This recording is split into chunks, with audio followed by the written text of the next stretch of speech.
Alors, pour cette dernière inéquation, ce qu'on va faire, c'est on va en faire une qu'on a déjà fait. Donc, c'est la plus difficile que je trouve, mais la plus intéressante. Donc, prenez en note cette valeur absolue qu'on compare avec la rationnelle.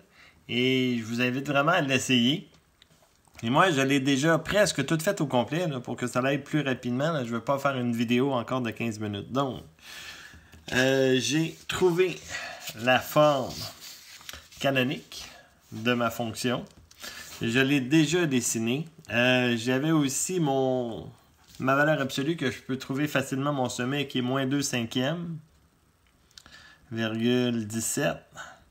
Et le sommet est sur une asymptote qui est aussi à moins 2 cinquièmes. Donc, mon dessin, c'est ça ici.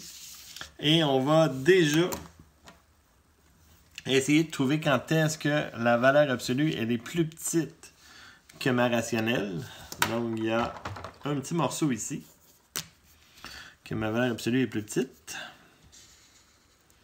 Et j'ai ce morceau-là ici qu'il faut imaginer. Donc, cette courbe-là ici, il s'en va. Là, je pourrais même la refaire comme ça. Donc, on voit que ce morceau-là de la fonction rationnelle, qui s'en va comme ça, qui s'en va longer, elle est par-dessus ce petit bout-là de la fonction valeur absolue. Donc, ça, c'en est un morceau. Et finalement, on va avoir ce dernier morceau-là ici,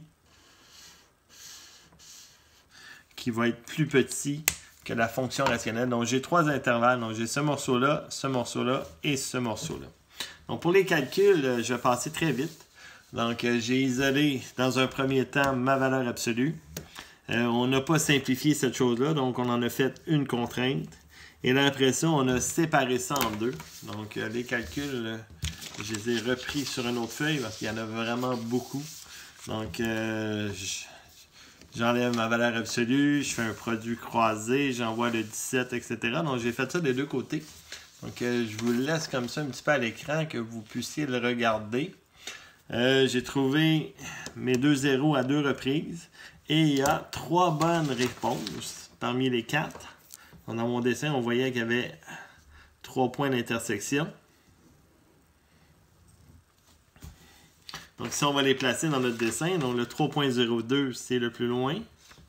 Donc, ça serait celui-là, le 3.02. Après ça, celui-là, c'est mon plus petit, mon plus négatif. Donc, c'est mon moins 3,52. Et finalement, celui-là ici, qui était très proche, les deux, là, moins 0.54, moins 0.56. Le moins 0.54 ne fonctionnait pas dans la contrainte, la seule, mais le moins 0.56, oui. Donc, ce point-là, c'est moins 0.56. Et là, on va écrire l'intervalle de cette chose-là. Donc, il faut que je prenne ma feuille. On va la plier, ça va être mieux. Là. Donc, on va écrire mon intervalle en regardant mon dessin. Donc, on part de moins l'infini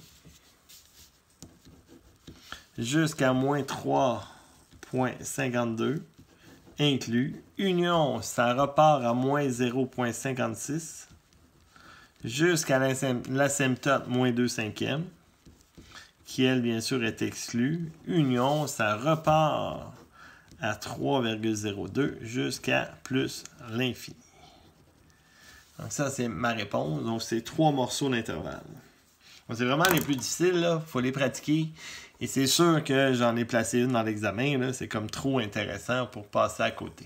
Donc, pratiquez-vous comme il faut là-dessus, puis ça va bien aller.